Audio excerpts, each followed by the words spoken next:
Guys, wouldn't your wife or girlfriend love it if you treated her to the very best this Christmas? Now you can, with the world's softest pajamas by Pajamagram. Created by a team of pajama experts, the world's softest PJs are lighter than a cloud, softer than a bunny, like cashmere, only better. She'll love how heavenly they feel. Includes free gift packaging and Christmas delivery is guaranteed. So visit pajamagram.com or call 1-800-GIVE-PJs. This is the Locker Room Podcast. To the Locker Room here on ESPN Radio and the ESPN app. I am Kirk Morrison, 8-year NFL veteran, college football and NFL analyst on ESPN, joined by Ben Hartsock, the 10-year NFL veteran, BCS national champion at The Ohio State. We are joining you here on the Locker Room. What's up, Ben? How you doing, my man? Man, I'm doing great. You know, my day has been solid. We're excited to start unpacking the day's NFL news. But I've had a little mini crisis at home here, Kirk. Okay. I've got the sweet Mac Daddy TV that I'm watching. Pretty new TV, less than 3 or 4 years old.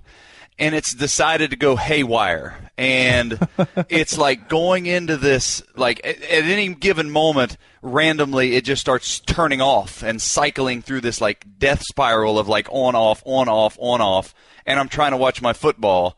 And it's driving me nuts. It's been happening. And it's kind of like when you take your car to the mechanic.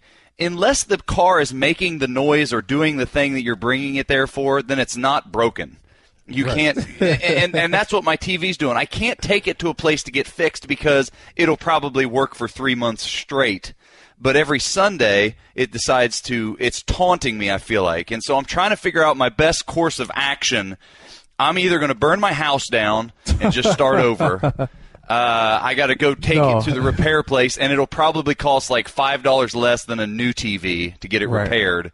Or the worst possible situation is I take the smaller TV from the other room and put it in where the big Mac Daddy TV is. So I'm working through a little bit of a crisis, man. What do you think I should do? Well, you can create your own picture-in-picture. Just bring another smaller TV and just have it right there. So at least you can make changes because looking around the National Football League today, Ben, there are some teams that are going to have to make some changes. And before we start, we've got to credit Sports Radio 610, the Packers Radio Network, and ESPN Radio 620 WTMJ, the Chargers, I believe, radio network for those calls and early on to open this program because there was some big news today coming out of the NFL. Obviously, the big story coming out of Minnesota was the injury to one Aaron Rodgers. Aaron Rodgers seems to be right now a broken collarbone, as reported, was released by the Packers a little bit earlier today. There has not been a timetable on his return. But with that being said, that was the talk after the game in a loss by the Packers. The Vikings won 23-10. Here's a little bit of Mike McCarthy, Randall Cobb, Devontae Adams, a bunch of guys just talking about what happened and how are they going to try to move on without one Aaron Rodgers. Stating the obvious, the loss of Aaron Rodgers to injury definitely hurts. But as a football team, we have to move forward. Aaron's a great player. He's a huge part of our success in our program. But this is the state of the National Football League. You have to deal with all your injuries. It's devastating, no question about it. You know, first and foremost, it's one of my closest friends. So to see him go down with that, it's tough. But we still got to play football. So.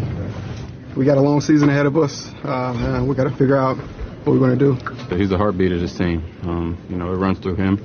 He's the best doing it in this game, so he takes a lot of pressure off us. So it just means now that we got to pick it up and you know, substitute some of that energy, some of that leadership, some of those small things that he does all week and during the games that keep us going.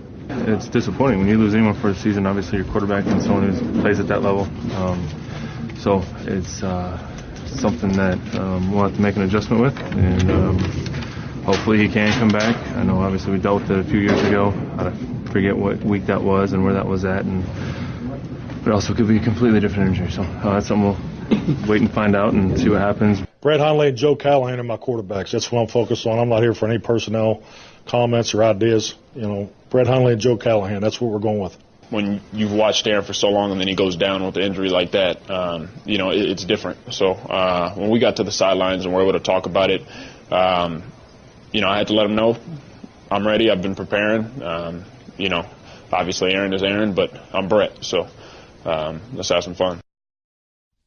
Yeah, that was Mike McCarthy, Randall Cobb, Devontae Adams, Jordy Nelson, and also at the end, Brett Hundley talking about the situation of Aaron Rodgers going down. He's the heartbeat of the team. We know him well. We know that there's someone who can carry a football team. It's Aaron Rodgers.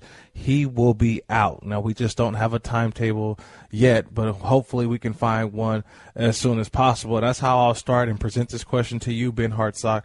Where do the Green Bay Packers go from here? Is Brett Hundley the answer, or do they look out elsewhere? Because I'll tell you this, I'll just give you the numbers on one. Brett Hundley today in relief of Aaron Rodgers, 18 of 33, 157 yards. He did have his first career touchdown pass, but he also had a career-high 3 interceptions as well. As you look at the Green Bay Packers right now, where do you see them at right now, Ben, with this injury to Aaron Rodgers? Well, I think the Green Bay Packers are one of the more unique franchises in the way that they are going to approach this, because the Green Bay Packers are known across the NFL that they work from within their franchise, probably more so than any other franchise across the league. And so when Mike McCarthy says that he's sticking with Brett Hundley as his guy, I believe that he's going to give him a much longer leash than the vast majority of NFL coaches across the league. So I think that we're going to see Brett Hundley for a while here. I can't imagine a circumstance where he plays badly enough that they go elsewhere, to be quite honest. And so for this team, if there's going to be an injury, he's having Aaron Rodgers get hurt he's probably, if not the best player in the NFL today, so it's a huge hit. But I think that they can overcome this. If you look at that NFC North schedule, or those teams,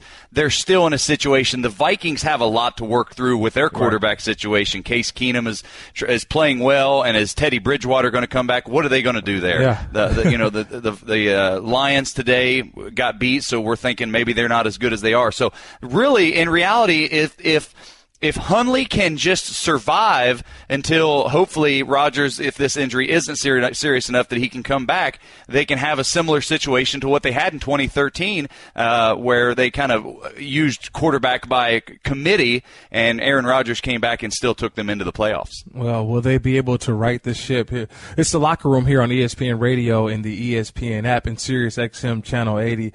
Or you can tweet the 1-800-Flowers.com Twitter feed at ESPN Radio. I'm at Kirk Morrison. He is at Ben_Hartsock, presented by Progressive Insurance. Our Josina Anderson, our insider, ESPN insider, was at the game, and she got some reaction from some of the players of the Packers following the Aaron Rodgers injury. Aaron Rodgers is not only the leader of this team, he's the face of the franchise. And I tell you what, guys, as soon as I walked in the locker room, the first thing I noticed were a lot of long faces of players who did not want to wait around a long time. And in that sense, it was different from a loss, because you could also feel the agitation of the players and a little bit of a loss of hope. And when I talked to wide receiver Devontae Adams, he said, you know what, this is a really big deal. This is a really big deal. And you could see him process as he also said, now the pressure shifts to us to be able to take over the responsibility and do some of the little things that Aaron Rodgers would do for this team. Yeah, that was our Josina Anderson. And look, this is a big injury, not just for that team. You mentioned it, Ben. This is NFC, the NFC North. I mean, so many things are still up in the balance. And we can sit back, we can try to analyze it. Who's going to be the best quarterback? Is it going to be Brett Hundley? But he mentioned Joe Callahan, and I'm talking about Mike McCarthy, the head coach. But what happens over the next couple weeks if they don't get the job done? This is a team that we feel can contend not only for an NFC championship, but possibly get to a Super Bowl. And if there's a quarterback or someone out there that maybe can come in, a veteran presence, because it's still, we don't know Brett Hundley, that we're about to get to know Brett Hundley. Could this be the next quarterback in waiting for the Green Bay Packers? I know Aaron Rodgers is going to play for a long time. But, man, there's a lot of questions, and though definitely we want to get answers going forward. Andrew Hawkins, co-host of the Operational in Football, he talked a little bit about the players and what it means for a guy to get hurt. The linebacker might come out and say, "Oh, I'm so sorry. It's unfortunate." This is what he was trying to do. This is football. This is what we're taught to do. We go into the game to hit you and hurt you. Yeah. Now, it's unfortunate when you get hurt, but for people to say that that's not their goal it's not true. It's dishonest, because my goal is to hit you as hard as I can. And if that results in their best quarterback in the world leaving the football game, you think he's sad about that? You think anybody on that schedule for the next 7 weeks is sad about that? No one on that defense, that head coach Mike Zimmer, he's not sad about it. No one's losing sleep over Aaron Rodgers getting hurt. This is a part of the football game, and me hitting you hard and driving you into the ground, while you might think it was dirty just because it's a quarterback league and where, the rules are shifting to where you have to protect the quarterback, this is what happens. That's Andrew Hawkins. He's the co-host of the Operational Football, and talking about, was the hit on Aaron Rodgers, was it dirty? Was it not? This is The Locker Room on ESPN Radio and the ESPN app. I'm a former defender, Ben Hartsock. I'm going to always lean on the guy that played defense, and I'm going to say, you know what, that was a legal hit. But I know there's some guys on the offensive side that may say something different. What did you see in the hit on Aaron Rodgers?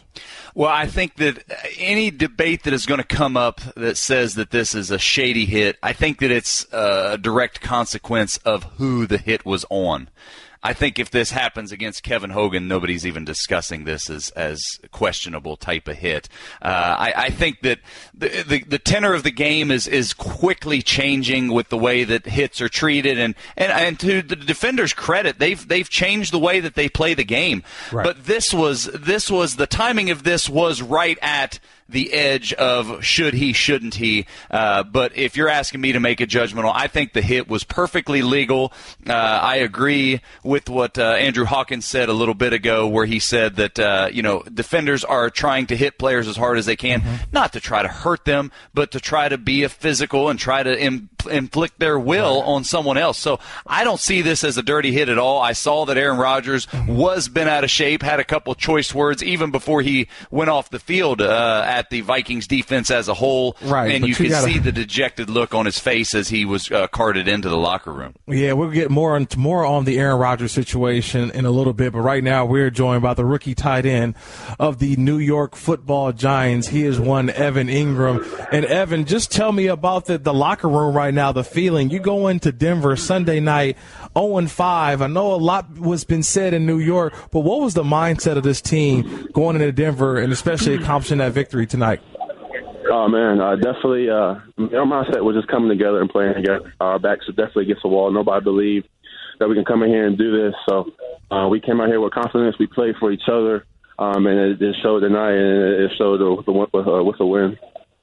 Evan, as you watched last week's injuries unfold, you lose your top three starting wide receivers. I think everybody that watches NFL football that knows your name, obviously we were all pointing to you as looking to have this opportunity to step up into a much bigger role on this offense. How did you prepare yourself this week, and how do you feel like you did in this game with higher expectations? Man, we all, as an offense and as a team, really, we just put a chip on our shoulder and prepared that way all week.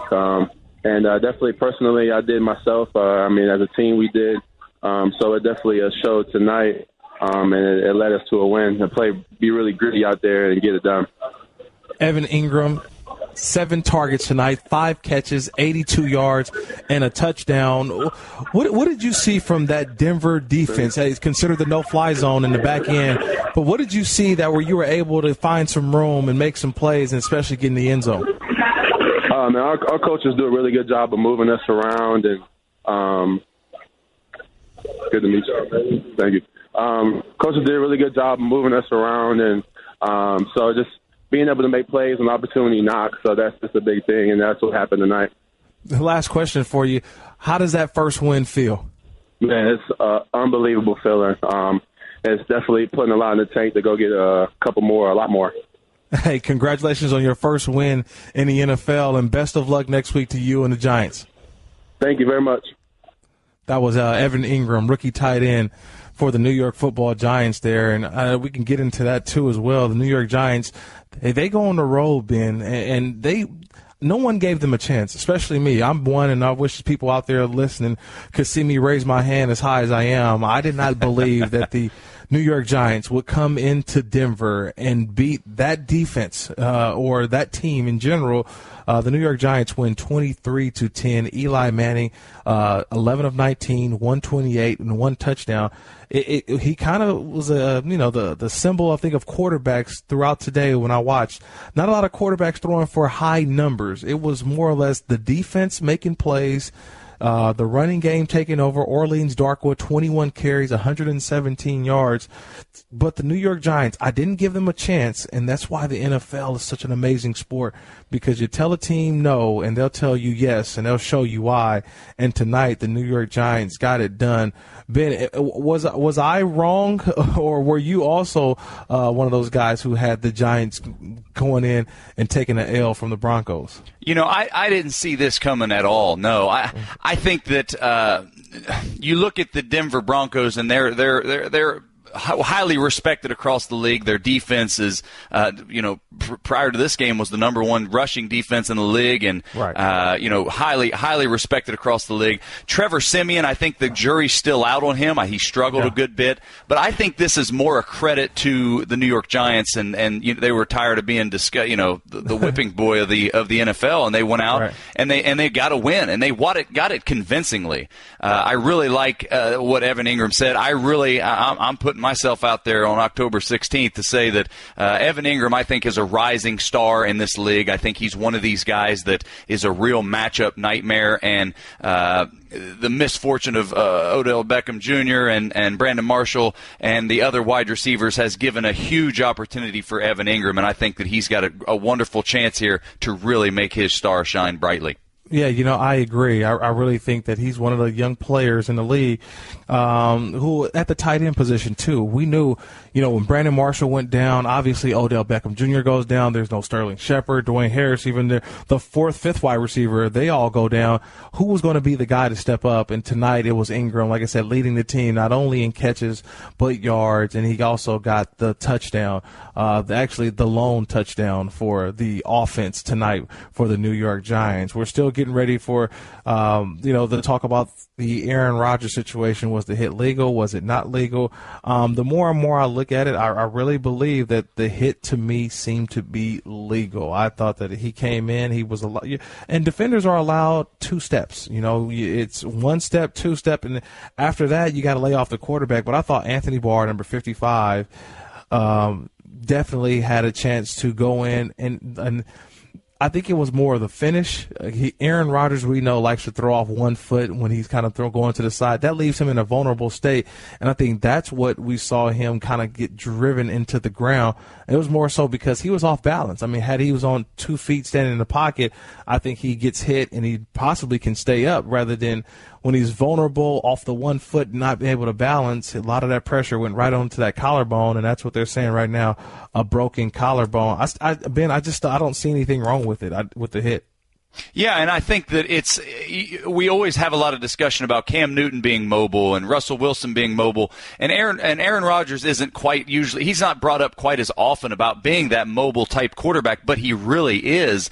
And once you get outside of the pocket, all bets are off. And the timing of this, I just go back to the fact that because it's Aaron Rodgers, that's why we're talking about it. If this were any other quarterback in the league, Deshaun Watson, any of these younger guys, this isn't even a topic of conversation. But the fact that it is Aaron Rodgers, MVP candidate, on a playoff contending team, this is huge news. But I really don't think there's anything to it. Yeah, I don't think there's much to it as well, but there's still so much that we have to get into as well. I've just been looking up and down. We got to get to the Steelers. Going into Kansas City, winning a football game. The Redskins, they are a winner as well. They beat the 49ers. Mitchell Trubisky, another young quarterback making plays. He outduels Joe Flacco and the Ravens, gets his first win as a starter in the NFL as the Bears beat the Ravens 27-24.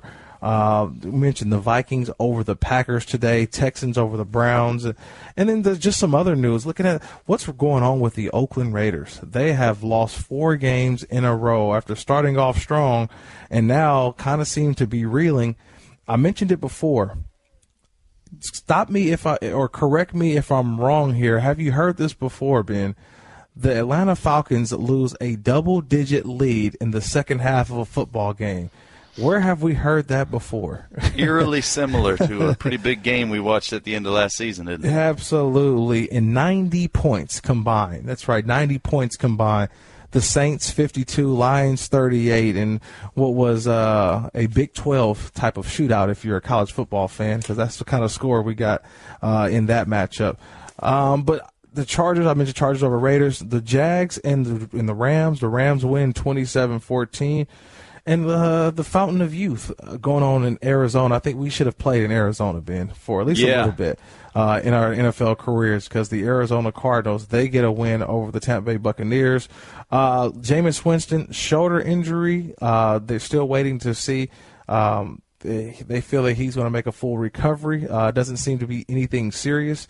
That's the main thing. And then the last game, like we mentioned, we just saw that the New York Giants will go into Denver, and they take care of business as they win 23-10 over the Denver Broncos. This is The Locker Room on ESPN Radio and the ESPN app. Adrian Peterson making his debut in in Arizona with the Cardinals. We'll get to more of that in a second. The Locker Room is brought to you by Pennzoil Synthetics, taking synthetic motor oil performance to a whole new level. Make your switch to Pennzoil Synthetics today. Wow, so much to get to, but just kind of going back on the Colin Kaepernick thing. Kirk Morrison Ben Hartsock here. Getting back to Colin Kaepernick, he's filing a collusion grievance against the owners, saying that they are keeping him out of the National Football League. And I present the question to you, Ben Hartsock. Can he prove this? Is this just a pipe dream that he's got going here, or could he possibly win a lawsuit against the National Football League? No, 100% no.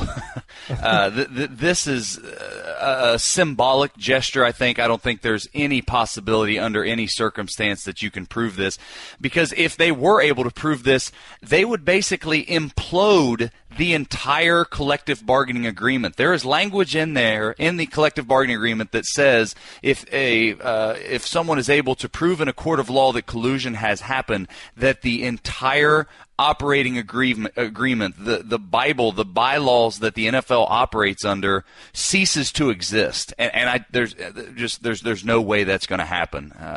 The other interesting thing about it that jumps out to me is the fact that Colin Kaepernick excluded the NFLPA from this grievance, hired an attorney, a celebrity attorney, Mark Garagos. I was watching a documentary on the Scott Peterson murder trial from 10 years ago. Mark Garagos was the attorney. Mark Garagos defended Michael Jackson in his trial, Chris Brown in his domestic violence trial. These high-profile attorneys, I understand they understand high-profile cases, but do you want to tag yourself with a guy that's been associated with those types of situations? I'm surprised by the whole thing. I don't know what the end game is, but in the end, I don't think anything's going to come of it. Yeah, I don't think so either. And look, when you exclude the NFLPA, which we know as part of the union, they're going to fight for you. I mean, we're seeing them do that with Ezekiel Elliott. They're trying to exhaust every possible way of keeping him eligible to play and not be suspended by the National Football League, which right now he currently still is suspended, currently at the moment, 6 games. Talking about Ezekiel Elliott here. So when you exclude the NFLPA, I think that's where I think Colin Kaepernick, he's now on his own. He's going out in an area that he doesn't have a lot of backing. It's just him by himself going up against the National Football League. So, Ben, I think this thing has turned personal. Well, and I don't know what is he going to what do you think is his end game? Do you think he needs the money? I mean, he got a giant contract. He didn't play very much of it, but he's made a big amount of money. Does he need the money? Does he genuinely want to play the game? There was part of me that thought that Colin Kaepernick just wanted to be an activist now. There's, the conspiracy theorists out there say that Kaepernick's girlfriend, who I believe is an MTV VJ, is radicalized him into some kind of Muslim radical. This stuff is reality TV written all over it. We're turning into the WWE. Yeah, it's crazy. It really is. I never thought it would go this way. But one of the things that sort of happened here was Colin Kaepernick felt that he got fed up after the Tennessee Titans and Marcus Mariota went down with an injury, and he didn't even sniff a workout, a tryout with the Tennessee Titans, with them not knowing the severity of the injury to Marcus Mariota. And I think that was sort of the last straw for him. And he said, you know what? To heck with this. I need to do something about it. So that's where he's at. But kind of switching gears here, another guy who kind of goes in and said, hey, to heck with this, I need to go somewhere. And that's one Adrian Peterson. Adrian Peterson, look, when he signed with the New Orleans Saints in the offseason, Ben, I scratched my head a little bit because I don't know if this fits. This just doesn't feel right. And we saw it in the first couple weeks of the season. Adrian Peterson only getting possibly 3 to 4 touches a game.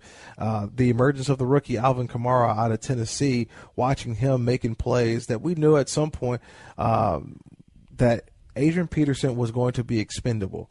And expendable meaning that he was traded last week from the New Orleans Saints over to the Arizona Cardinals. He made his debut today. We played one sound earlier of his touchdown, one of his touchdowns. Here's the second touchdown from Adrian Peterson today. First and goal on the 1. Palmer takes. Handoff, Peterson running right. And Peterson is in for the touchdown, his second of the day. That's Adrian Peterson's second touchdown, 98.7 Arizona Sports on the call. And, Ben, I know you play for multiple teams. I play for multiple teams. And I'm trying to put this in a great perspective for us because, I've been in places where I was already an established veteran and then they brought in another guy with a bigger name recognition. And it's always weird to see a guy who has to become sort of the new guy in school, but yet he's accomplished so much. I played with Randy Moss, and I'm at the rookie at the time, but he comes in. I'm like, this dude's a Hall of Famer. You know what I mean? He doesn't have to fit in with anybody. I think we all just wanted to see his greatness, the way he would work, or some of the things he would do in practice. That's what I was more intrigued by. And I think about what's going on in Arizona now with Adrian Peterson. Going into a new situation. He's got some veterans there, but he's the new guy fitting in all over again. Has that ever happened to you, or have you seen it? Somebody comes in and has to find a way to not necessarily fit in, but start all over. No, I didn't have that situation personally experienced with me, but I think as I look at Adrian Peterson and his circumstance, I look at a guy like Adrian Peterson, and I think he's a guy that he's see ball, run ball, and that's all he knows. And so for him to go to the New Orleans Saints, it was an opportunity, and so see ball, run ball, that's where he went. And it things didn't work out. It maybe wasn't the best situation, but it was a situation. And now I see that he's transitioning to Arizona, and I think this is a textbook Bruce Arians move. Bruce Arians is the coolest coach in the NFL with the hats and the swagger, and he's just a cool dude. He knew perfectly how to manage that situation because he knew that Adrian Peterson, you know what, this guy's frustrated. He's see ball, run ball. And so what does he do? He brings him in first week and feeds him, and Adrian Peterson goes off. I think that's just a classic Bruce Arians move. Yeah, classic Bruce Arians move. And after the game, Adrian Peterson talked a little bit about how he feels comfortable within this offense and where this offense can go now that he's in it.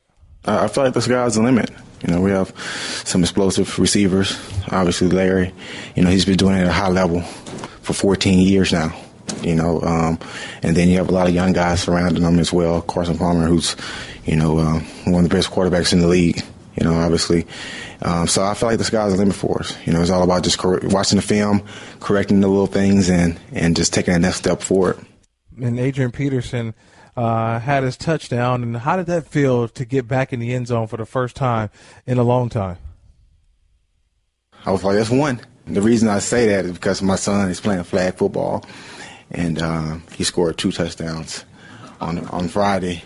And so right now I think his total is like 6 touchdowns. And he was like, hey, Dad, how many touchdowns do you have? I'm like, I don't got none, but I'm going to catch up with you. So I'm about 4 behind now, so that's one of the things that went through my mind for sure. 4 touchdowns behind his son, Adrian Peterson. But the fountain of youth is there. You're listening to The Locker Room on ESPN Radio, the ESPN app. Kirk Morrison, Ben Hartsock here, 888-SAY-ESPN, 888-729-3776.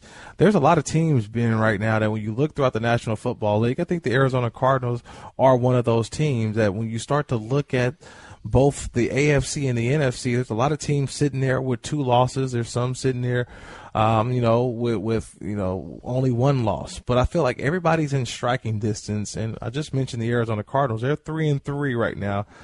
Still a game behind in the NFC West. They play the Los Angeles Rams next week. But I think that teams are going to start to make those decisions this week, where we feel we're in striking distance, we feel that we can make some plays. I mean, we can sign a guy and get better in a certain area and say, you know what, we can make a shot at this. We can take a shot at this. We can make a run to the playoffs. Am I too far-fetched, or it's just seen with the last undefeated team losing today in the Kansas City Chiefs? There is no dominant team in the NFL, and I feel like everybody's sort of still in it unless, you're winless right now.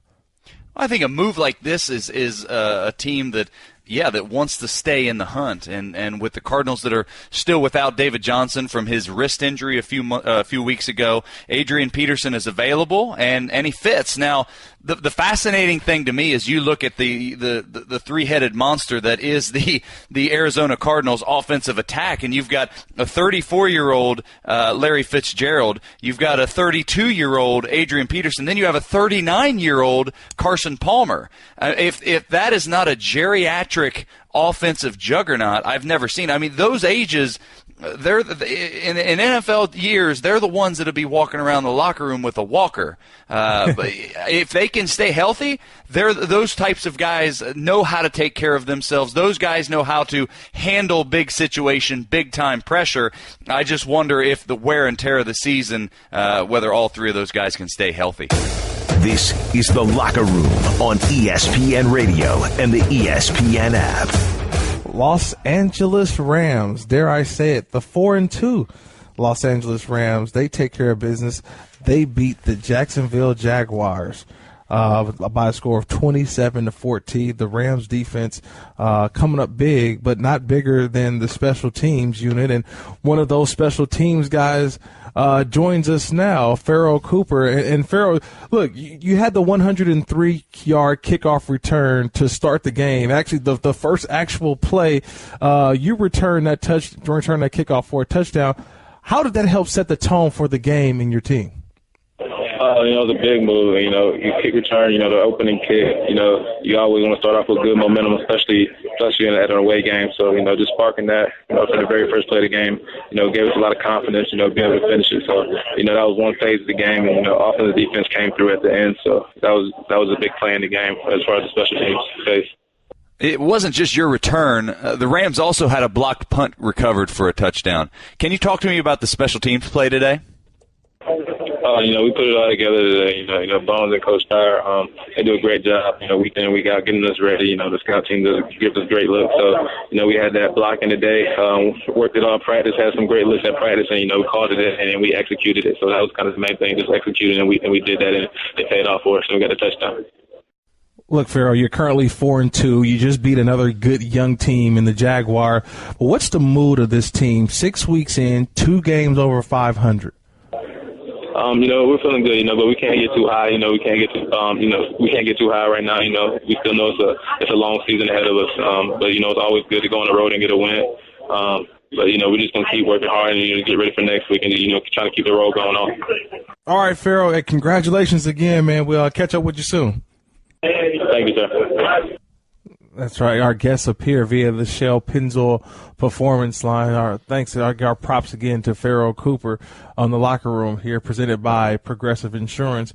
ESPN Radio, presented by Progressive Insurance. Customers who switch to Progressive, they save an average of $500. Call or click today and find out if we could save you hundreds on your car insurance.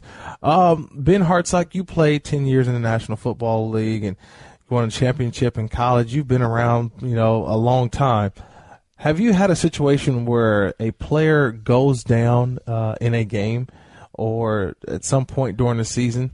And we're talking about a very important player, probably one of the guys who is going to be a big reason why you have wins and losses. Can you relate to kind of the Aaron Rodgers situation from today? Yeah, I have two kind of stark contrasts of experiences that I've witnessed firsthand of guys that were thrust into the spotlight. It wasn't due to injury. It was two quarterbacks that came in and were basically given the helm of a franchise. One was Matt Ryan, his rookie season in 2008, and then the contrast that was Mark Sanchez with the New York Jets in 2009.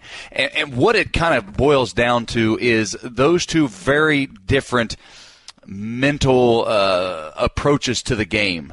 Matt Ryan came in with an absolute laser focus and was so prepared. I've never seen a player before or since grab a hold of a franchise the way that Matt Ryan did. And you read about the failure of first-round draft picks, and Matt Ryan was one of those guys that overcame that. He did everything right. He played the rookie card right, meaning carrying pads and doing those sorts of things that a rookie has to do. But at the same time, he grabbed the authority of the team and grabbed the respect of his teammates in a way that was completely impressive. Mark Sanchez, as a contrast to that, he was a guy that you never quite had that belief in him, and it wasn't something that he necessarily did. It was body language. It was that look in his eyes, and we had success those years with the New York Jets. We went to the AFC Championship game twice with him as our quarterback, but you never really felt like he wanted the ball when it was absolute crunch time. It reminds me, Pete Carroll, his coach at USC at the time, famously kind of said that he wanted him to stay for another year because he'd only started for one season for USC. But I think Pete Carroll also knew that Mark Sanchez could use a little bit more time to mature and develop, because NFL, I alluded to this earlier with baseball players and how they have that swagger, and very broad strokes. NFL football players are a lot more delicate species than we want to admit. And I think Mark Sanchez is an example of a guy that maybe emotionally or able to handle the pressure wasn't quite ready, and you can see that his career kind of reflects that. See, it's never really happened for me with the quarterback necessarily. Well, sort of, I got one in college, and it was where,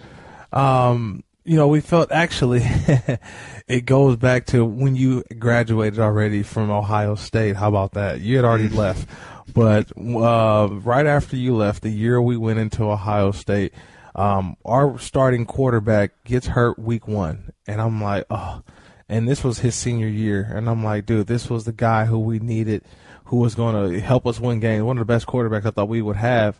He goes down week 1. So week 2, we go to Ohio State, and we've got a guy who didn't really take a lot of the reps. And we just kind of knew that we were going to have to play a bigger and beyond, who we are as a team, because he just didn't have the experience. He didn't have the time. When he threw an interception that was returned for a touchdown by Will Allen. Okay, we lose the game 13-10.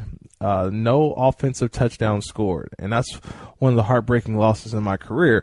But on the NFL side, I remember in 2010 playing with the Jacksonville Jaguars, and we had an opportunity to get to the playoffs. Now, Peyton Manning was with the Colts at the time, so you know how hard that was. But all we had to do was beat the Colts. We beat the Colts at the end of the season. We're fine. Even we had a couple games to spare that if we didn't beat the Colts, we still could win out and win the division. Well, in the meantime, right before we played against the Colts that game, Maurice Jones-Drew, our all-everything running back, hurts his knee. And I'm like, uh-oh. Because Maurice sort of carried us. He carried the team. And we didn't really have much in the receiving core. Quarterback was David Garrard. We just didn't have much. And so Maurice Jones-Drew, he was running through 8-9 men boxes and just tearing defenses apart.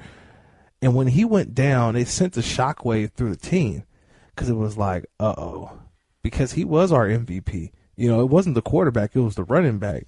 And I think going into the next game against the Colts, like I mentioned, we were a little bit out of whack because we never really felt like we had our full tool belt. You know, we had our full arsenal of guys. And I think we played that way. We ended up losing that game, and we didn't win the division because it kind of sent us into a tailspin. So that's what I'm not envisioning that for the Green Bay Packers, but I have been on that side before where it just, you know, it does something to a team. It sends a shockwave, and you feel like, man, that can we can't do it. And I don't know, how do you change that mindset? Because like I said, I was in that mindset before, man. Yeah, I think it speaks to a similar circumstance to what you're talking through is what the Chicago Bears are going through. Right. When a team does not have confidence in its quarterback or one of its, when a team doesn't believe in its leadership, if it doesn't believe in its coach, it doesn't believe in its quarterback. Well, you know what? I'm gonna throw another team out there too. Maybe in week 1 with Houston too. And they knew early on with Tom Savage, like, I don't know, man. You know what I mean? Like, we may need to go to the young guy. But go ahead. You can finish. Same thing with today with the 49ers. The 49ers bench Brian Hoyer for C.J. Beathard. Yeah. And those teams, what you see is there's a little bit of a spark. What is it that makes these changes with one player from one to the next spark a team? It's just freshness. And that quarterback, that Chicago Bears team, I just don't believe that they think that Mike Glennon was the guy. And then you bring in a guy like Mitch Trubisky. Yeah, they don't know what he is, but he's different, and they're ready to rally their troops around them. And that's where in the locker rooms are such finicky places that you never know. It's not about being the biggest guy, the fastest guy, the strongest guy. It's about believing in each other. And sometimes when you've lost faith in that person, if it's a Mike Glennon or a Brian Hoyer, bringing anyone else in is better, and it raises the level of everyone in that locker room. I think, Ben, I'm going to take it a step further. You listen to The Locker Room on ESPN Radio, the ESPN app. Kirk Morrison Ben Hartsock here. I'm going to take it a step further. I'm going to say making plays. That's really what it comes down to. A guy comes in, we buy in because, like, oh, man, that kid's making plays. I like this kid. How many times did you saw like a younger player, they come into the league, whether in your team or not, and you're like, man, okay, this kid's making plays. I like this. And you kind of gravitate to him a little bit. I think that's what some of these younger quarterbacks have brought. You mentioned they brought not just a heightened sense of everybody just, okay, we believe in them, we got confidence in them, but I really believe that they've shown that they can make plays. And when you're able to make plays, that eases the mind, I think, of a lot of players to a point where they'll fall in line and say, oh, go ahead, do your thing, I'll do my thing, but we're going to do this as a team. Yeah, I think that there's so many factors that go into it's what makes our game spectacular, that it truly is the team aspect. You have to have so many different personalities, different positions, different types, sizes of people, and that's what makes our game so great. Thanks for listening to the Locker Room Podcast. Make sure to subscribe by clicking the Listen tab on the ESPN app.